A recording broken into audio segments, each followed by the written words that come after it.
뭐야? 캐나다 사람도 이렇게 추워. 영하 10도가 이렇게 매서울 리가 없는데. 도대체 서울 겨울이 뭐가 다른 거야? CNN 환경 전문 기자 에밀리 카터의 놀란 목소리였습니다. 캐나다 북부 유콘 출신, 영하 35도 촬영도 거뜬히 해내던 그녀가 서울 한강에서 완전히 당황한 거예요. 나는 추위의 전문가야라고 자신했던 그녀에게 서울 겨울이 던진 첫 번째 충격이었습니다. 하지만 더 놀라운 건 그 다음이었어요. 영하권 추위에도 멈추지 않는 도시, 24시간 돌아가는 생활 인프라, 그리고 추위를 오히려 즐기는 사람들. 이 나라는 겨울조차 시스템으로 다룬다는 깨달음까지. 북극권 취재 전문가가 한국에서 만난 진짜 겨울 이야기를 지금 바로 들어보세요. 잠깐만요. 혹시 지금 어디서 듣고 계신가요? 구독과 좋아요 미리 눌러주시면 건강하고 행복한 기운 듬뿍 받으실 거예요. 그럼 지금 본편 바로 시작하겠습니다. 저는 에밀리 카터입니다. CNN 국제환경기후 전문 기자로 일하고 있어요. 캐나다 북부 유콘 준주 출신으로 혹한 지역 생태계가 제 전문 분야죠. 서울에 온 목적은 단순했습니다. 한강 겨울 생태계 취재. 도심 한복판에서 철새들이 어떻게 월동하는지 확인하는 거였어요. 인천공항에 도착했을 때 기온은 영하 8도. 저는 코트를 가볍게 여미며 중얼거렸어요. 영하 8도? 이건 괜찮은 날씨야. 유콘에서는 영하 30도도 경험해봤거든요. 북극권 다큐 제작하면서 영하 35도에서도 촬영했고요. 그래서 서울 겨울쯤이야 별거 아니라고 생각했습니다. 호텔에서 하루 쉬고 다음날 새벽 6시. 본격적인 취재를 시작했어요. 한강 여의도 구간에서 겨울 철새 활동을 관찰하기로 했습니다. 서울시 한강 수변생태도시 환경팀 연구관 이준혁 씨가 안내를 맡았어요. 40대 초반의 침착한 분이었습니다. 오늘 날씨 어떤가요? 제가 물어봤어요. 영하 10도 정도 될 것 같아요. 이준혁 씨가 답했습니다. 바람이 좀 세니까 조심하세요. 저는 속으로 웃었어요. 영하 10도의 바람이라니. 유콘에서는 이런 날씨를 따뜻하다고 하거든요. 한강변에 도착했을 때는 아직 어둠이 남아 있었어요. 강 위로 얇은 얼음이 떠 있었지만 완전히 얼지는 않았습니다. 수면 위로 겨울 철새들이 여유롭게 떠다니고 있었어요. 저기 보이는 새들이 댕기 흰죽지예요. 이준혁 씨가 설명했습니다. 겨울에만 볼 수 있는 철새죠. 저는 카메라와 망원경을 준비했어요.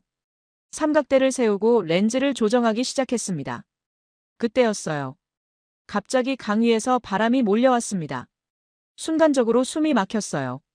이상했어요. 유콘에서도 느껴본 적 없는 종류의 추위였습니다. 뺨을 때리는 게 아니라 턱 아래로 파고드는 바람.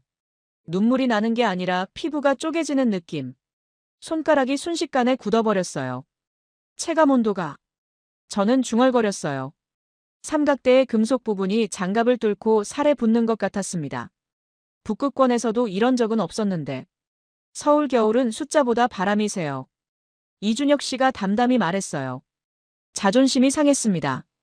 저는 캐나다 사람이에요. 저는 억지로 웃으며 말했어요. 이 정도 추위는 문제 없어요. 하지만 카메라를 조작하는 손가락이 말을 듣지 않았어요. 장갑을 끼고 있는데도 감각이 없었습니다. 그런데 신기한 건 철새들이었어요. 바람이 몰아치는데도 유유히 떠 있었습니다. 물 위에서 편안하게 헤엄치고 있었어요. 저 새들은 어떻게 견디죠? 저는 물어봤어요. 적응한 거죠. 이준혁 씨가 답했습니다. 이 정도 추위에서도 먹이와 안전한 공간이 있으니까요. 해가 떠오르기 시작했어요. 도시의 윤곽이 서서히 드러났습니다. 여의도 금융지구의 고층 빌딩들이 아침 햇살을 받아 반짝였어요. 저 빌딩들 사이로 바람이 더 강해지는 거군요. 저는 깨달았어요. 맞아요. 도시풍이라고 해요. 이준혁 씨가 설명했습니다. 고층 건물들이 바람의 방향을 바꿔서 체감 온도가 더 떨어지죠. 빌딩 숲 사이로 지하철이 정확한 시간에 지나갔어요. 출근 시간이 시작된 거였습니다. 사람들이 하나둘 나타나기 시작했어요. 놀라운 건 모두들 태어났다는 거예요. 이런 추위에도 스마트폰을 보고 커피를 들고 걷고 있었습니다. 아무도 추위에 떨거나 서둘러 뛰지 않았어요. 한국 사람들은 이런 날씨에 익숙한가 봐요. 저는 말했어요. 겨울이니까요. 이준혁 씨가 당연하다는 듯 답했습니다. 매년 이런 날이 몇 달씩 계속되거든요. 그제야 저는 뭔가 다르다는 걸 느꼈어요. 캐나다 북부의 추위는 건조하고 고요했습니다. 공기가 맑고 바람이 약했거든요. 하지만 서울의 추위는 공격적이었어요. 습도가 있고 바람이 칼 같았고 도시의 구조가 추위를 증폭시켰습니다. 같은 온도라도 완전히 다른 종류의 추위였어요. 이건 정말 다르네요. 저는 솔직하게 인정했습니다. 철새 촬영을 계속했지만 손가락은 점점 더 굳어갔어요. 30분마다 실내로 들어가서 몸을 녹여야 했습니다. 유콘에서는 2시간도 거뜬히 버텼는데 말이에요. 실내에서 잠깐 쉬어가세요. 이준혁 씨가 제안했어요. 근처 카페로 들어갔습니다. 문을 열자마자 따뜻한 공기가 얼굴을 감쌌어요. 손가락에 감각이 돌아오기 시작했습니다. 한국 겨울이 이렇게 매서운 줄 몰랐어요. 저는 솔직히 말했어요. 외국분들이 많이 놀라세요. 카페 직원이 웃으며 말했어요. 특히 유럽이나 북미에서 오신 분들이요. 아메리카노를 주문했는데 뜨거웠어요. 정말 뜨거웠습니다. 입술을 데일 정도로요. 한국 사람들은 겨울에 뜨거운 걸 많이 마시나 봐요. 저는 말했어요. 몸을 빨리 녹이려면 뜨거운 게 좋아요. 이준혁 씨가 답했습니다. 카페 밖으로는 계속 사람들이 지나갔어요. 출근하는 직장인들, 산책하는 시민들, 조깅하는 사람들. 모두들 이 추위를 일상으로 받아들이고 있었습니다. 15분 정도 몸을 녹이고 다시 밖으로 나갔어요. 여전히 바람은 칼 같았지만 이제는 조금 적응이 됐습니다. 철새들은 그대로 있었어요. 바람 부는 강 위에서 평화롭게 헤엄치고 있었습니다. 이들에게는 이런 환경이 오히려 최적의 조건인 것 같았어요. 저 새들이 왜 서울을 선택했을까요? 저는 궁금해했어요. 먹이와 안전한 공간이 있으니까요. 이준혁 씨가 답했습니다. 도시가 발달했지만 자연 환경도 유지되고 있거든요. 정말 신기했어요. 이렇게 매서운 추위에도 도시는 멈추지 않고 자연도 살아있었습니다. 지하철이 또 정시에 지나갔어요. 눈에 보이지 않는 거대한 시스템이 돌아가고 있었습니다. 추위 따위는 아랑곳하지 않고 말이에요. 이런 날씨에도 지하철이 정시에 다니는군요. 저는 감탄했어요. 당연하죠. 이준혁 씨가 답했습니다. 날씨 때문에 도시가 멈출 순 없잖아요. 그 말이 인상 깊었어요. 캐나다에서는 이런 날씨면 교통이 마비되는 경우가 많거든요. 하지만 여기서는 모든 게 정상적으로 돌아가고 있었습니다. 첫날 취재를 마치며 저는 생각했어요. 이건 단순한 추위가 아니었어요. 도시와 자연, 그리고 사람이 만들어낸 특별한 균형이었습니다. 내일부터는 이 도시가 겨울을 어떻게 다루는지 더 자세히 봐야겠다고 다짐했어요. 다음 날 아침 7시. 저는 지하철 2호선 홍대 입구역에서 출근길을 체험해보기로 했어요. IT 회사에 다니는 박소연 씨가 안내를 맡아주셨습니다. 음악 기온은 영하 12도. 어제보다 더 추워졌어요. 게다가 눈발이 날리고 있었습니다. 이런 날씨에 지하철이 제대로 다닐까요? 저는 걱정스럽게 물어봤어요. 물론이죠. 박소연 씨가 당연하다는 듯 답했습니다. 눈이 와도 지하철은 정시에 와요. 정말 그랬어요. 7시 22분에 도착한다던 지하철이 정확히 7시 22분에 들어왔습니다. 플랫폼에는 이미 많은 사람들이 줄을 서서 기다리고 있었어요. 추운 날씨에도 사람들이 많네요. 저는 말했어요. 출근 시간이니까요. 박소연 씨가 웃으며 답했습니다. 이 정도 추위는 일상이에요. 지하철 안은 따뜻했어요. 난방이 완벽하게 되어 있었습니다. 사람들은 스마트폰을 보거나 잠을 자고 있었어요. 한국 지하철 난방 시스템이 좋군요. 저는 감탄했어요. 겨울에는 필수죠. 박소연 씨가 말했습니다. 밖이 춥기 때문에 실내는 더 따뜻하게 해놔요. 을지로 입구역에서 1호선으로 환승했어요. 환승 통로도 완전히 실내였습니다. 추위에 노출되지 않고 이동할 수 있었어요. 환승할 때 밖으로 나가지 않아도 되는군요. 저는 놀랐어요. 서울 지하철은 대부분 그래요. 박소연 씨가 설명했습니다. 겨울을 고려해서 설계된 거죠. 1호선 종로호가역에 도착했어요. 지상으로 올라가자 다시 칼바람이 얼굴을 때렸습니다.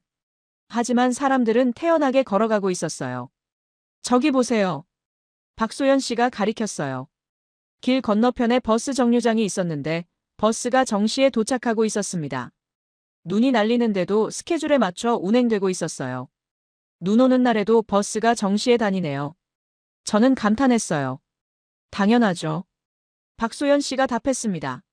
서울 대중교통은 정확해요. 박소연 씨 회사 근처에 도착했어요. 을지로 일대는 이미 사람들로 북적거리고 있었습니다. 카페마다 긴 줄이 서 있었어요. 추운 아침에도 사람들이 커피를 사러 줄을 서는군요. 저는 말했어요. 아침 커피는 필수예요. 박소연 씨가 웃었습니다. 특히 추운 날엔 더 중요하죠. 저희도 카페에 들어갔어요. 문을 열자마자 김이 서린 따뜻한 공기가 반겼습니다. 아메리카노를 주문했는데 역시 아주 뜨거웠어요. 한국 사람들은 겨울에 뜨거운 음료를 자주 마시나 봐요. 저는 물어봤어요. 몸을 빨리 녹이는 방법이에요. 박소연 씨가 설명했습니다. 추위에서 실내로 들어오면 일단 따뜻한 걸 마셔야 해요. 카페를 나와 박소연 씨와 헤어졌어요. 저는 혼자 거리를 걸어보기로 했습니다. 놀라운 건 모든 상점이 정상 영업을 하고 있다는 거였어요. 편의점, 음식점, 옷가게까지. 추위 때문에 문을 닫는 곳은 하나도 없었습니다. 오히려 겨울용 상품들이 더 많이 진열되어 있었어요. 핫팩, 보온 의류, 뜨거운 음료들. 추위를 상품으로 만들어 파는 것 같았습니다. 점심시간에는 더 신기한 광경을 봤어요. 길거리에서 어묵을 파는 포장마차가 있었는데 긴 줄이 서 있었습니다. 영하 12도인데 사람들이 밖에서 뜨거운 국물을 마시고 있었어요. 정말 재미있네요.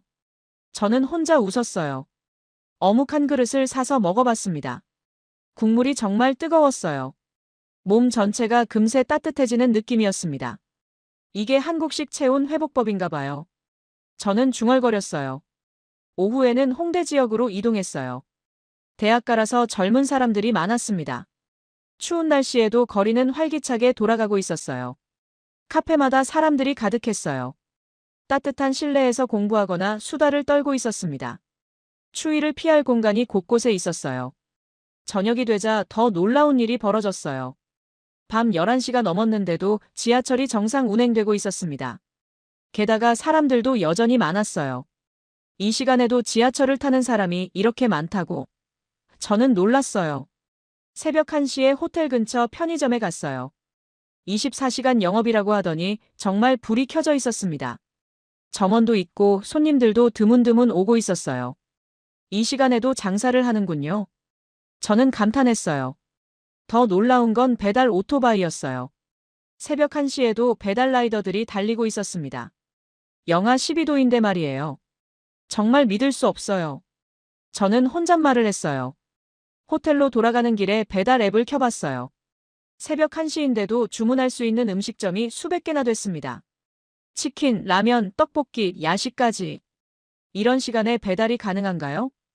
저는 호텔 직원에게 물어봤어요. 물론이죠. 서울은 24시간 도시예요. 직원이 답했습니다. 정말 신기했어요. 캐나다 북부에서는 이런 시간에 도시가 완전히 멈춥니다.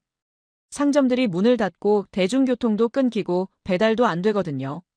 하지만 서울은 달랐어요. 추위에도 불구하고 모든 시스템이 돌아가고 있었습니다. 침대에 누워서 하루를 정리해봤어요. 영하 12도, 눈 내리는 날씨에도. 지하철이 정시 운행. 버스도 정상 운행. 모든 상점이 정상 영업. 24시간 편의점과 배달 서비스. 따뜻한 실내 공간들. 이건 시스템이야. 저는 깨달았어요. 단순히 추위를 견디는 게 아니라 추위 속에서도 정상적인 생활이 가능하도록 모든 인프라가 설계되어 있었습니다. 그리고 사람들은 그 시스템을 당연하게 여기고 있었어요. 추위 때문에 불편해하거나 일상을 바꾸지 않았습니다. 이게 바로 겨울을 이기는 방법이구나. 저는 생각했어요. 개인이 추위와 싸우는 게 아니라 도시 전체가 겨울에 맞춰 작동하는 거였어요. 셋째 날 저녁. 하루 종일 한강에서 촬영을 마치고 호텔에 돌아온 저는 완전히 얼어붙어 있었어요. 체감온도 영하 18도였거든요. 샤워를 하고 나서 침실로 들어갔습니다. 피곤해서 그냥 바닥에 털썩 주저앉았어요. 그런데 놀라운 일이 벌어졌습니다. 바닥이 따뜻했어요. 저는 깜짝 놀라며 손바닥으로 바닥을 만져봤습니다. 정말 따뜻했어요. 마치 거대한 전기장판이 깔린 것 같았습니다. 하지만 전기장판은 없었어요. 호텔 직원에게 전화를 걸었습니다. 바닥이 왜 이렇게 따뜻한가요? 온돌이에요. 직원이 웃으며 답했습니다. 한국의 전통 난방 시스템이죠. 온돌이라니. 처음 들어보는 단어였어요. 다음 날 한강 촬영을 마치고 은퇴 후 산책을 즐긴다는 정만식 할아버지를 만났어요. 66세, 매일 한강을 걷는다고 하셨습니다. 이런 추운 날에도 산책을 하세요? 저는 물어봤어요. 집에만 있으면 답답하잖아. 정만식 할아버지가 웃으며 답하셨어요. 걸으면 몸도 따뜻해지고. 그런데 집으로 돌아가면 어떻게 체온을 회복하시나요? 바닥이 따뜻하니까. 할아버지가 당연하다는 듯 말씀하셨어요. 온돌 있잖아. 온돌에 대해 더 자세히 알고 싶어서 할아버지 댁을 방문해 보기로 했어요. 할아버지는 흔쾌히 허락해 주셨습니다. 아파트에 도착해서 현관문을 열고 들어갔어요. 신발을 벗자마자 발바닥에 따뜻함이 전해졌습니다. 와, 정말 바닥이 따뜻해요. 저는 감탄했어요. 한국은 겨울을 바닥부터 이겨요. 할아버지가 자랑스럽게 말씀하셨어요. 거실 바닥에 앉아봤습니다. 정말 놀라웠어요. 바닥 전체가 일정한 온도로 따뜻했습니다. 이게 어떻게 가능한 거예요? 바닥 아래로 뜨거운 물이 돌아다녀요. 할아버지가 설명해 주셨어요. 보일러에서 데운 물이 파이프를 통해 바닥을 데우는 거죠. 정말 과학적인 시스템이었어요. 공기를 데우는 게 아니라 바닥을 데워서 열이 위로 올라오는 방식. 언제부터 이런 난방을 썼나요? 옛날부터 써왔어. 할아버지가 답하셨어요. 우리 조상들이 만든 지혜야. 할아버지가 거실 바닥에 이불을 깔아주셨어요. 한번 누워봐. 정말 천국 같았어요. 바닥이 따뜻하니까 온몸이 금세 녹았습니다. 캐나다에서는 상상도 할 수 없는 경험이었어요. 이거 정말 좋네요. 저는 감탄했어요. 겨울이면 온 가족이 거실에 모여 앉아. 할아버지가 말씀하셨어요. 따뜻하니까 자연스럽게 모이게 돼. 그래서인지 거실이 정말 넓었어요. 소파보다는 바닥 공간이 더 많았습니다. 바닥에서 생활하는 문화인 것 같았어요. 밖이 아무리 추워도 집에 들어오면 괜찮겠어요. 저는 말했어요. 그래서 한국 사람들이 추위를 견딜 수 있는 거야. 할아버지가 웃으셨어요. 집이 따뜻하니까. 할아버지 댁을 나와서 또 다른 곳으로 향했어요. 정만식 할아버지가 추천해 주신 찜질방이었습니다. 찜질방이 뭐예요? 저는 물어봤어요. 가보면 알아. 할아버지가 신비롭게 웃으셨어요. 찜질방에 도착했는데 규모가 정말 컸어요. 24시간 영업이라고 하더니 밤늦은 시간인데도 사람들이 많이 있었습니다. 입장료를 내고 들어갔어요. 안내를 받아 찜질복으로 갈아입었습니다. 메인 홀로 들어가자 놀라운 광경이 펼쳐졌어요. 넓은 공간에 사람들이 누워 있었습니다.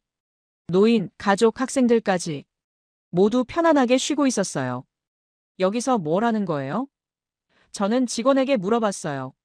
몸을 따뜻하게 하는 곳이에요. 직원이 설명했습니다. 바닥이 따뜻해서 누워있으면 몸이 풀려요. 정말 바닥이 따뜻했어요. 온돌보다도 더 따뜻했습니다. 누워있으니까 온몸의 근육이 이완되는 느낌이었어요. 이런 곳이 있다니. 저는 감탄했어요. 옆에 누워있던 아주머니가 말을 걸어주셨어요. 외국분이세요? 네, 캐나다에서 왔어요. 어머, 캐나다는 더 춥지 않아요? 아주머니가 놀라셨어요. 네, 더 춥긴 해요. 저는 답했어요. 하지만 이런 곳은 없어요.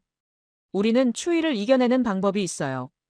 아주머니가 자랑스럽게 말씀하셨어요. 온돌에 찜질방까지. 정말 그랬어요. 개인이 추위와 싸우는 게 아니라 공동체가 함께 따뜻함을 나누는 문화였습니다. 1시간 정도 누워있다가 밖으로 나왔어요. 영하 13도였는데도 전혀 춥지 않았습니다. 몸 전체가 따뜻해져 있었거든요. 이게 한국식 체온 회복 시스템인가 봐요. 저는 혼잣말을 했어요. 호텔로 돌아와서 다시 온돌 바닥에 누웠어요. 따뜻한 바닥에 몸을 맡기니까 하루 종일 쌓인 피로가 풀렸습니다. 우리는 추위를 싸워서 이기는 게 아니라 익숙해지는 거예요. 정만식 할아버지의 말이 떠올랐어요. 정말 그랬어요. 한국 사람들은 추위와 정면 승부하지 않았습니다. 대신 추위를 받아들이고 그 안에서 따뜻함을 만들어내는 지혜가 있었어요. 온돌 문화, 찜질방, 뜨거운 음식들. 모든 게 겨울을 견디기 위한 시스템이었습니다. 이건 생태 적응 도시다. 저는 메모했어요. 추위라는 환경에 완벽하게 적응한 도시와 사람들. 그들만의 독특한 생존 전략이 있었던 거예요. 넷째 날 아침. 기상청에서 한파주의보가 발령됐다는 뉴스를 봤어요. 체감온도 영하 20도까지 떨어질 거라고 했습니다. 이런 날에도 취재를 하시겠어요? 호텔 직원이 걱정스럽게 물어봤어요. 물론이죠. 저는 답했어요. 오히려 이런 날이 더 중요해요. 극한의 추위에서 철새들이 어떻게 행동하는지 관찰하는 게 목적이었거든요. 캐나다에서도 영하 20도 취재는 해봤으니까 문제 없다고 생각했습니다. 하지만 한강에 도착하자마자 깨달았어요. 이건 완전히 다른 종류의 추위였습니다. 바람이 강 위를 직선으로 몰아쳤어요. 고층 빌딩들 사이로 압축된 바람이 칼처럼 날카로웠습니다. 얼굴에 닿는 순간 피부가 얼어붙는 느낌이었어요. 정말 춥네요. 이준혁 씨도 몸을 움츠리며 말했어요. 그런데 놀라운 건 한강 수면이었어요. 이렇게 추운데도 완전히 얼지 않았습니다. 가장자리만 얇게 얼음이 있을 뿐 중앙 부분은 여전히 물이 흘러가고 있었어요. 왜 강이 얼지 않죠? 저는 물어봤어요. 도시열섬 효과도 있고 물의 순환도 계속 일어나고 있어서요. 이준혁 씨가 설명했습니다. 완전히 정체된 물이 아니거든요. 더욱 놀라운 건 철새들이었어요. 한파주의보가 내린 이런 날에도 여전히 강 위에 떠 있었습니다. 댕기 흰죽지, 비오리, 청둥오리들이 평화롭게 헤엄치고 있었어요. 저 새들은 어떻게 견디는 거죠? 저는 망원경으로 들여다보며 물어봤어요. 적응한 거예요. 이준혁 씨가 답했습니다. 여기서 먹이를 구할 수 있고 안전하니까요. 정말 신기했어요. 새들은 물 위에서 전혀 추워하는 기색이 없었습니다. 깃털을 부풀려서 체온을 유지하고 있었어요. 다른 곳으로 이동하지 않나요? 서울이 더 나은 선택이에요. 이준혁 씨가 설명했습니다. 도시 발달로 인해 겨울에도 수온이 일정하게 유지되거든요. 카메라로 촬영하려고 하니까 손가락이 말을 듣지 않았어요. 장갑을 끼고 있는데도 감각이 없었습니다. 삼각대 금속 부분을 만지자 살에 달라붙는 것 같았어요. 잠깐 휴식해야겠어요. 저는 이준혁 씨에게 말했어요. 근처 카페로 피했습니다. 문을 열자마자 따뜻한 공기가 얼굴을 감쌌어요. 손가락에 감각이 돌아오면서 아프기까지 했습니다. 한국 겨울이 정말 매서워요. 저는 솔직히 인정했어요. 외국분들이 많이 놀라세요. 카페 사장님이 말했어요. 특히 북유럽이나 러시아에서 오신 분들도요. 아메리카노를 주문했는데 김이 모락모락 날 정도로 뜨거웠어요. 한 모금 마시자 몸 전체가 따뜻해지는 느낌이었습니다. 한국 사람들은 이런 날씨에 어떻게 적응하나요? 저는 물어봤어요. 그냥 받아들여야죠. 사장님이 웃으며 답했어요. 매년 이런 날이 몇 주씩 계속되거든요. 창밖으로는 여전히 바람이 세게 불고 있었어요. 하지만 지하철은 정시에 지나갔고 버스도 정상 운행되고 있었습니다. 사람들도 평상시와 다르지 않게 걸어 다니고 있었어요. 20분 정도 몸을 녹이고 다시 밖으로 나갔어요. 여전히 바람은 칼 같았지만 촬영을 계속해야 했습니다. 철새들은 그대로 있었어요. 오히려 더 활발하게 움직이는 것 같았습니다. 먹이를 찾기 위해 물속으로 머리를 집어넣기도 하고 날개를 정리하기도 했어요. 정말 대단해요. 저는 감탄했어요. 사람은 추워 죽겠는데 저 새들은 멀쩡하네요. 도시와 자연이 공존하는 거죠. 이준혁 씨가 말했습니다. 서울이 발전하면서 오히려 철새들에게는 더 좋은 환경이 됐어요. 어떻게요? 도시열로 인해 수온이 유지되고 먹이도 풍부하고 천적도 적거든요. 이준혁 씨가 자세히 설명해 주었어요. 정말 놀라운 일이었어요. 인간의 도시 개발이 자연에게 해로울 거라고 생각했는데 여기서는 오히려 도움이 되고 있었습니다. 한 마리 외가리가 강변으로 날아왔어요. 이런 추운 날에도 사냥을 하러 온 거였습니다. 긴 다리로 조심스럽게 얕은 물가에 서더니 물고기를 노리기 시작했어요. 외가리까지 활동하는군요. 저는 망원경으로 관찰하며 말했어요.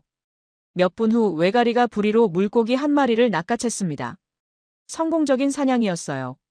그 모습을 보니까 이 생태계가 정말 건강하다는 걸 실감했습니다. 이건 추위를 버티는 시스템이에요. 저는 깨달았어요. 개별 동물들이 각자 추위와 싸우는 게 아니라 전체 생태계가 겨울에 적응한 거였습니다. 도시의 열 흐르는 물, 풍부한 먹이, 안전한 서식지. 모든 조건이 겨울 생존에 최적화되어 있었어요. 서울을 선택한 새들이 현명하네요. 저는 말했어요. 그렇죠. 여기가 최고의 겨울나기 장소예요. 이준혁 씨가 동의했습니다. 2시간 정도 더 촬영하고 철수했어요. 체감온도 영하 20도에서 버틸 수 있는 한계였거든요. 하지만 새들은 계속 그 자리에 있을 거예요. 밤이 되어도 더 추워져도 말이에요. 왜냐하면 이곳이 그들에게는 집이니까요. 지하철을 타고 이동하면서 창밖을 봤어요. 한파주의보가 내린 서울 거리였지만 모든 게 정상적으로 돌아가고 있었습니다. 사람들도 새들도 도시도 추위 따위는 아랑곳하지 않는 것 같았어요. 이게 바로 적응이구나. 저는 생각했어요. 촬영을 마치고 몸이 완전히 얼어붙었어요. 호텔로 돌아가기 전에 몸을 녹일 곳을 찾아야 했습니다. 뭔가 따뜻한 걸 먹을 수 있는 곳이 있을까요? 저는 이준혁 씨에게 물어봤어요. 좋은 곳이 있어요. 이준혁 씨가 웃으며 답했습니다. 을지로 골목으로 들어가니 작은 음식점들이 즐비했어요. 김이 모락모락 나는 간판들이 눈에 띄었습니다. 김치찌개, 부대찌개, 된장찌개라고 쓰여 있었어요. 여기가 좋을 것 같아요. 이준혁 씨가 한 음식점을 가리켰습니다. 문을 열고 들어가자 뜨거운 공기와 함께 매콤한 냄새가 코를 찔렀어요. 카운터에는 큰 냄비들이 펄펄 끓고 있었습니다. 빨간 국물이 보글보글 끓는 모습이 보였어요. 김치찌개 2개 주세요. 이준혁 씨가 주문했습니다. 잠깐 기다리자 뚝배기에 담긴 김치찌개가 나왔어요. 국물이 아직도 펄펄 끓고 있었습니다. 김치와 돼지고기가 푹 끓고 있는 모습이었어요. 조심하세요. 정말 뜨거워요. 이준혁 씨가 경고했습니다. 숟가락으로 국물을 떠서 후후 불어본 다음 입에 넣었어요. 순간 입안이 화끈거렸습니다. 하지만 동시에 몸 전체가 따뜻해지는 느낌이었어요. 와, 이거 정말 뜨거워요. 저는 놀라며 말했어요. 하지만 신기하게도 계속 먹고 싶어졌어요. 매콤하면서도 깊은 맛이 났거든요. 몇 숟가락 더 먹으니까 이마에 땀이 날 정도였습니다. 이게 체온 회복 기술이군요. 저는 깨달았어요. 맞아요. 한국 사람들은 추울 때 뜨거운 국물을 먹어요. 이준혁 씨가 설명했습니다. 김치찌개를 다 먹고 나니까 몸이 완전히 풀렸어요. 아까까지 얼어붙었던 몸이 거짓말처럼 따뜻해졌습니다. 음식점을 나와 길을 걸어보니 또 다른 풍경이 보였어요. 길거리 곳곳에 포장마차들이 있었는데 모두 뜨거운 음식을 파는 곳들이었습니다. 저기는 뭘 파는 거예요? 저는 한 포장마차를 가리키며 물어봤어요. 어묵이요. 이준혁 씨가 답했습니다. 겨울에 인기 많은 길거리 음식이에요. 포장마차에 가까이 가보니 큰 냄비에서 어묵이 끓고 있었어요. 뜨거운 국물에서 김이 피어오르고 있었습니다. 사람들이 줄을 서서 기다리고 있었어요. 한 그릇씩 먹어보시죠. 이준혁 씨가 제안했어요. 어묵 한 그릇을 받아들고 국물을 마셔봤어요. 정말 뜨거웠지만 속이 확 풀리는 맛이었습니다. 단순한 맛이었지만 추운 몸을 녹이는 데는 최고였어요. 이런 걸 길거리에서 파는군요. 저는 감탄했어요. 겨울이면 어디서나 볼 수 있어요. 이준혁 씨가 말했습니다. 다른 포장마차에서는 호떡을 구워 팔고 있었어요. 둥근 반죽을 철판에서 눌러 구우니까 김이 모락모락 날았습니다. 달콤한 냄새가 코끝을 자극했어요. 저것도 겨울 음식인가요? 대표적인 겨울 간식이에요. 이준혁 씨가 답했습니다. 호떡 하나를 사서 먹어봤어요. 겉은 바삭하고 속은 뜨거운 설탕이 들어있었습니다. 입에 넣자마자 뜨거운 당분이 혀를 감쌌어요. 이것도 체온 상승에 도움이 되겠네요. 저는 말했어요. 길을 더 걸어보니 군고구마를 파는 트럭도 있었어요. 큰 드럼통에서 고구마를 구워 파는 거였습니다. 연기가 모락모락 피어오르고 있었어요. 겨울에는 정말 다양한 음식이 나오는군요. 저는 놀랐어요. 추위를 이기는 음식들이에요. 이준혁 씨가 설명했습니다. 붕어빵을 파는 포장마차도 있었어요. 물고기 모양의 틀에 반죽을 부어 구우니까 귀여운 붕어 모양이 나왔습니다. 속에는 팥이 들어있다고 했어요. 이것도 먹어봐야겠어요. 저는 웃으며 말했어요. 붕어빵을 한 입 베어 물자 뜨거운 팥이 나왔어요. 달콤하면서도 따뜻한 맛이었습니다. 아이들이 좋아할 만한 맛이었어요. 한국의 겨울 음식은 모두 뜨겁네요. 저는 관찰했어요. 그게 포인트예요. 이준혁 씨가 말했습니다. 추위를 몸 안에서부터 이기는 거죠. 정말 과학적인 접근이었어요. 외부의 추위에 맞서는 게 아니라 내부 체온을 높여서 균형을 맞추는 방식. 카페에 들어가서 따뜻한 음료도 마셔봤어요. 여기서도 모든 음료가 뜨거웠습니다. 아메리카노, 카페라테, 심지어 과일차까지. 겨울에는 차가운 음료를 안 마시나요? 저는 물어봤어요. 거의 안 마셔요. 카페 직원이 답했습니다. 몸을 차갑게 만들 이유가 없죠. 정말 일리가 있는 말이었어요. 추운 날씨에 차가운 음료를 마실 필요가 없잖아요. 저녁 식사로는 설렁탕집에 갔어요. 뜨거운 사골 국물에 밥을 말아먹는 음식이었습니다. 국물이 하얗고 진했어요. 이것도 겨울 음식인가요? 1년 내내 먹지만 겨울에 특히 인기가 많아요. 이준혁 씨가 설명했습니다. 설렁탕을 먹으니까 몸 전체가 따뜻해졌어요. 진한 국물이 속을 채우니까 든든하기까지 했습니다. 이제 이해했어요. 저는 말했어요. 한국 사람들이 겨울을 버티는 비법이요. 뜨거운 음식으로 체온을 유지하는 거였어요. 김치찌개, 어묵국물, 호떡, 군고구마, 붕어빵, 설렁탕. 모든 음식이 추위와 싸우는 무기였습니다. 이건 체온 회복 시스템이에요. 저는 깨달았어요. 음식을 통해 체온을 조절하고 에너지를 보충하고 정신적으로도 위안을 받는 거였어요. 단순히 배를 채우는 게 아니라 추위를 이기는 전략이었습니다. 호텔로 돌아가는 길에 편의점에 들렀어요. 여기서도 겨울 특화 상품들이 가득했습니다. 따뜻한 도시락, 핫팩, 인스턴트 국물들. 편의점에서도 따뜻한 음식을 파는군요. 저는 놀랐어요. 24시간 언제든 몸을 녹일 수 있어요. 점원이 설명했습니다.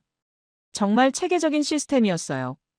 길거리에서 집까지, 포장마차에서 편의점까지. 어디서든 따뜻한 음식을 구할 수 있었습니다. 추위를 이기는 음식 문화구나. 저는 감탄했어요. 5째 날 밤. 한강의 야간 생태를 촬영하기 위해 밤 12시에 다시 나왔어요. 기온은 영하 11도였습니다. 이 시간에 촬영해도 안전할까요? 저는 걱정스럽게 물어봤어요. 한강공원은 밤에도 안전해요.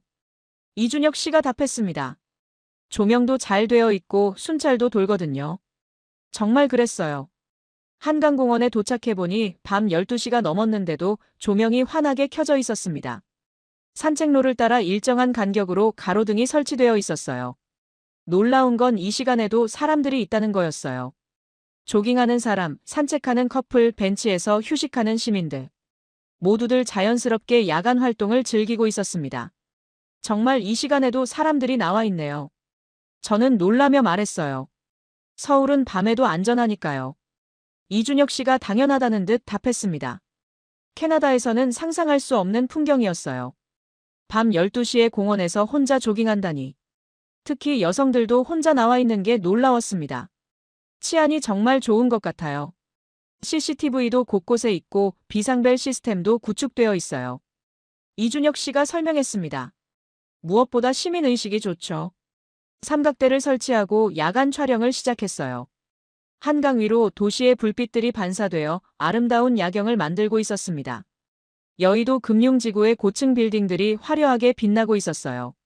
그런데 신기한 건 철새들도 밤에 활동하고 있다는 거였어요. 수면 위로 몇 마리씩 떠다니면서 야간 휴식을 취하고 있었습니다. 도시의 불빛이 방해가 되지 않는 것 같았어요. 야간 조명이 새들에게 스트레스를 주지 않나요? 저는 물어봤어요. 조명 각도와 밝기를 조절했어요. 이준혁 씨가 답했습니다. 새들의 생태를 고려한 설계죠. 정말 세심한 배려였어요. 인간의 편의와 동물의 서식지를 동시에 고려한 거였죠. 촬영을 하면서 주변을 관찰해봤어요. 벤치에서 책을 읽는 대학생이 보였습니다. 혼자 앉아 있는데도 전혀 불안해 보이지 않았어요. 강변에서 전화통화를 하는 직장인도 있었고 커피를 마시며 야경을 감상하는 연인도 있었습니다. 모두들 이 공간을 자연스럽게 이용하고 있었어요. 정말 평화로운 도시네요. 저는 감탄했어요. 그때 한 아주머니가 강아지와 함께 산책하고 있는 모습이 보였어요. 밤 12시가 넘은 시간인데도 여유롭게 걷고 있었습니다. 저분도 혼자 산책하시네요. 한강공원은 밤에도 안전해요. 이준혁 씨가 말했습니다. 가족 단위로 산책 나오는 사람들도 많아요. 정말 신기한 문화였어요. 추운 겨울밤에 가족끼리 산책을 나오다니. 새벽 1시쯤 되니까 지하철 막차를 탄 사람들이 집으로 향하는 모습도 보였어요. 술에 취한 사람들도 있었지만 모두 질서정연하게 이동하고 있었습니다. 새벽에도 대중교통이 있나요? 막차가 새벽 1시쯤이에요. 이준혁 씨가 답했습니다. 그 이후에는 심야버스가 있고요. 24시간 돌아가는 교통 시스템이었어요. 밤늦게 일하는 사람들도 안전하게 집에 갈 수 있는 거였죠. 촬영을 마치고 지하철역으로 이동했어요. 새벽 1시 30분이었는데도 역에는 사람들이 있었습니다. 야근을 마치고 돌아가는 직장인들, 술자리를 마친 회식팀들. 지하철 안도 따뜻했어요. 난방이 완벽하게 되어 있어서 밖의 추위를 전혀 느낄 수 없었습니다. 이 시간에도 지하철이 따뜻하게 난방되네요. 당연하죠. 승객들 편의를 위해서요. 이준혁 씨가 답했습니다. 호텔 근처에서 내려서 걸어가는데 편의점들이 환하게 불을 밝히고 있었어요. 24시간 영업이라고 해서 정말 밤새도록 문을 열어두는 거였습니다. 편의점에 들러볼까요? 저는 제안했어요. 편의점에 들어가니 점원이 있었고 손님들도 드문드문 오고 있었어요. 새벽 2시에도 일상적인 쇼핑이 이루어지고 있었습니다. 이 시간에도 장사가 되나요? 저는 점원에게 물어봤어요. 네, 야근하는 분들이나 밤늦게 들어오시는 분들이 자주 와요. 점원이 답했습니다. 따뜻한 음료와 간단한 간식을 사서 호텔로 돌아갔어요. 새벽 2시 30분이었는데도 거리에는 여전히 사람들이 다니고 있었습니다. 택시도 쉽게 잡을 수 있었고 배달 오토바이도 여전히 달리고 있었어요. 도시가 전혀 멈추지 않고 있었습니다. 정말 24시간 도시구나. 저는 감탄했어요. 침대에 누워서 하루를 정리해봤어요. 영하 11도 새벽 2시에도. 한강공원이 안전하게 개방. 시민들이 자연스럽게 야간 활동. 대중교통 운행. 편의점과 배달 서비스 이용 가능. 치안 시스템 완벽 작동. 이건 정말 대단한 시스템이야. 저는 생각했어요. 추위나 시간에 관계없이 도시가 정상적으로 작동하고 있었습니다. 시민들도 그 시스템을 신뢰하고 자유롭게 이용하고 있었고요. 겨울밤에도 안전한 도시. 저는 메모했어요. 이런 환경이 있기 때문에 사람들이 추위를 두려워하지 않는 것 같았어요. 언제든 안전하고 따뜻한 공간으로 피할 수 있으니까요. 마지막 날 오전. CNN 본사의 데이비드 밀러 편집총괄과 화상회의를 했어요. 일주일간의 취재 결과를 보고하는 자리였습니다. 어떤 특별한 걸 발견했나? 데이비드가 회의적인 표정으로 물어봤어요. 서울의 겨울 적응 시스템이 정말 놀라워요. 저는 열정적으로 시작했어요. 캐나다가 더 춥잖아. 뭐가 특별해? 데이비드가 시큰둥하게 반응했습니다. 그 순간 제 자존심이 상했어요. 일주일 동안 몸소 체험한 걸 이해하지 못하는 것 같았거든요. 숫자로만 보면 그렇죠. 저는 차분하게 답했어요. 하지만 여기는 완전히 다릅니다. 뭐가 다르다는 거야? 데이비드가 따져 물었어요. 저는 준비해온 자료를 보여줬습니다. 일주일간 촬영한 영상들과 데이터들이었어요. 캐나다 북부는 건조하고 바람이 약해요. 저는 설명하기 시작했어요. 하지만 서울은 습도가 있고 도시풍이 강합니다. 같은 영하 10도라도 체감 온도는 영하 18도까지 떨어져요. 화면에 한강 위에 칼바람 영상을 보여줬어요. 제가 삼각대를 잡고 버티기 힘들어하는 모습이 생생했습니다. 그래서 데이비드가 여전히 시큰둥했어요. 여기서 중요한 건 개인이 추위를 견디는 게 아니라는 겁니다. 저는 본격적으로 설명했어요. 시스템이 추위를 처리해요. 한강 생태계 영상을 보여줬어요. 한파주의보에도 철새들이 평화롭게 서식하는 모습. 도시 발달이 오히려 생태계에 도움이 되고 있어요. 저는 강조했어요.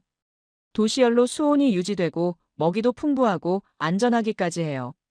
다음으로는 교통 시스템 영상이었어요. 눈 오는 날에도 정시 운행되는 지하철과 버스. 캐나다에서는 이런 날씨면 교통마비가 일상이잖아요. 저는 비교했어요. 하지만 여기서는 모든 게 정상 작동해요. 그건 인정해. 데이비드가 처음으로 관심을 보였어요. 24시간 편의점과 배달 서비스 영상도 보여줬어요. 새벽 1시에도 라면을 주문할 수 있는 시스템. 이건 개인의 생존력이 아니라 도시의 생존 시스템이에요. 저는 핵심을 짚었어요. 온돌과 찜질방 영상도 나왔어요. 바닥 난방과 공동체 체온 회복 공간. 추위를 개인이 버티는 게 아니라 사회가 해결해주는 거예요. 저는 설명했어요. 데이비드의 표정이 점점 진지해졌어요. 그리고 이게 가장 중요한 부분입니다. 저는 마지막 카드를 꺼냈어요. 겨울 음식 문화 영상이었어요. 김치찌개, 어묵 국물, 호떡, 길거리 포장마차들. 체온 회복이 음식 문화와 연결되어 있어요. 저는 열정적으로 말했어요. 단순히 배를 채우는 게 아니라 추위를 이기는 전략이죠. 흥미롭네. 데이비드가 몸을 앞으로 기울였어요. 무엇보다 사람들의 태도가 달라요. 저는 결론으로 이어갔어요. 추위를 두려워하지 않아요. 야간 한강공원 영상을 보여줬어요. 밤 12시에도 안전하게 산책하는 시민들. 영하 11도 밤에도 사람들이 자유롭게 다녀요. 저는 강조했어요. 이런 신뢰할 만한 안전 시스템이 있으니까요. 데이비드가 잠시 생각에 잠겼어요. 그리고 천천히 말했습니다. 그러니까 캐나다는 추위를 개인이 감내하는 거고 한국은 추위를 시스템이 관리한다는 거네. 정확해요. 저는 흥분했어요. 그래서 같은 온도라도 완전히 다른 경험이 되는 거예요. 개인의 생존 vs 시스템의 대응. 데이비드가 정리했어요. 바로 그거예요. 저는 고개를 끄덕였어요. 데이비드의 태도가 완전히 바뀌었어요. 이건 정말 특별한 접근이네. 도시 설계 철학 자체가 다른 거잖아. 네. 그래서 제목도 추위를 견디는 도시가 아니라 추위를 이기는 시스템으로 잡았어요. 저는 말했어요. 좋아. 이거 메인 기사로 가자. 데이비드가 결정했어요. 겨울 도시 생존 시스템, 흥미로운 관점이야. 화상회의를 마치고 저는 뿌듯했어요. 처음에는 의심스러워했던 상사를 완전히 설득시켰거든요. 정말 이 도시는 특별해. 저는 창밖에 서울을 바라보며 중얼거렸어요. 개인이 추위와 싸우는 게 아니라 도시 전체가 겨울에 맞춰 진화한 거였어요. 교통, 주거, 음식, 안전, 심지어 생태계까지. 모든 시스템이 겨울을 전제로 설계되어 있었습니다. 이게 바로 적응의 완성형이구나. 저는 깨달았어요. 마지막 촬영. 한강공원 여의도 구역에서 해질녘 장면을 담기로 했어요. 일주일간의 취재를 마무리하는 의미 있는 시간이었습니다. 오후 5시. 해가 서서히 지고 있었어요. 한강 위로 붉은 노을이 퍼지기 시작했습니다. 놀라운 건 이 시간에도 도시가 살아있다는 거였어요. 출근할 때와 마찬가지로 퇴근하는 사람들이 지하철을 이용하고 있었습니다. 영하 9도의 추위에도 모든 시스템이 정확히 작동하고 있었어요. 정시에 퇴근하는 사람들이 많네요. 저는 이준혁 씨에게 말했어요. 당연하죠. 추위 때문에 일상이 바뀔 순 없으니까요. 이준혁 씨가 답했습니다. 강 위로는 여전히 철새들이 떠 있었어요. 댕기 흰죽지, 비오리, 청둥오리들이 평화롭게 헤엄치고 있었습니다. 일주일 전에 봤던 그 새들이 여전히 그 자리에 있었어요. 저 새들도 이제 친숙하네요. 저는 웃으며 말했어요. 해가 완전히 지자 도시의 불빛들이 하나씩 켜지기 시작했어요. 여의도 금융지구의 고층 빌딩들이 화려하게 빛나기 시작했습니다. 63빌딩, IFC몰, 파크원 타워가 순서대로 조명을 밝혔어요. 지하철이 또 정시에 지나갔어요. 칼바람이 불어도 1분의 오차도 없이 운행되고 있었습니다. 승객들도 태연하게 탑승하고 내리고 있었어요. 정말 대단한 시스템이에요. 저는 감탄했어요. 강변 산책로로는 시민들이 계속 지나다녔어요. 조깅하는 직장인, 산책하는 가족, 자전거를 타는 학생들. 추위 따위는 아무것도 아니라는 듯 자연스럽게 활동하고 있었습니다. 그때 배달 오토바이가 한강대교를 건너가는 모습이 보였어요. 누군가의 저녁 식사를 배달하러 가는 거겠죠. 영하 9도에도 24시간 배달 시스템이 돌아가고 있었어요. 저 라이더도 대단하네요. 저는 말했어요. 일상이에요. 이준혁 씨가 답했습니다. 이런 날씨에도 사람들은 치킨이나 라면을 시켜 먹어야 하니까요. 정말 그랬어요. 추위는 단순한 불편함이 아니라 극복해야 할 일상이었던 거예요. 밤 8시가 되자 도시의 야경이 완전히 완성됐어요. 한강 위로 불빛들이 길게 반사되어 환상적인 풍경을 만들어내고 있었습니다. 저는 마지막 내레이션을 준비했어요. 서울은 겨울을 견디는 도시가 아닙니다. 저는 카메라를 향해 말했어요. 겨울을 활용하는 도시입니다. 철새들이 평화롭게 떠있는 한강을 배경으로 계속했어요. 추위는 극복해야 할 장애물이 아니라 함께 살아가야 할 환경입니다. 이 도시는 그것을 완벽하게 이해하고 있어요. 지하철이 또 지나갔어요. 정확한 시간에 따뜻한 차량으로. 개인이 추위와 싸우는 것이 아닙니다. 저는 강조했어요. 시스템이 추위를 관리하고 사람들은 그 시스템을 신뢰합니다. 길거리에서 호떡을 파는 포장마차가 보였어요. 김이 모락모락 나는 따뜻한 음식으로 사람들을 맞이하고 있었습니다. 음식도 교통도 주거도 심지어 생태계도. 저는 계속했어요. 모든 것이 겨울을 전제로 설계되어 있습니다. 온돌로 따뜻한 아파트들의 불빛이 강변을 따라 늘어서 있었어요. 이것이 바로 진정한 적응입니다. 저는 결론을 맺었어요. 추위를 두려워하지 않는 나라, 추위와 함께 번영하는 도시. 카메라를 한강 야경으로 천천히 돌렸어요. 도시의 불빛들이 물 위에서 춤추고 있었고 철새들이 조용히 떠 있었습니다. 한강의 겨울은 멈추지 않습니다. 저는 마지막 문장을 말했어요. 촬영을 마치고 장비를 정리했어요. 일주일간의 취재가 정말 끝난 거였습니다. 많은 것을 배웠어요. 저는 이준혁 씨에게 감사 인사를 했어요. 저도 외국인 시각에서 우리 도시를 다시 보게 됐어요. 이준혁 씨가 웃으며 답했습니다. 지하철을 타고 호텔로 돌아가면서 창밖을 봤어요. 여전히 사람들이 움직이고 있었고 도시는 살아 있었습니다.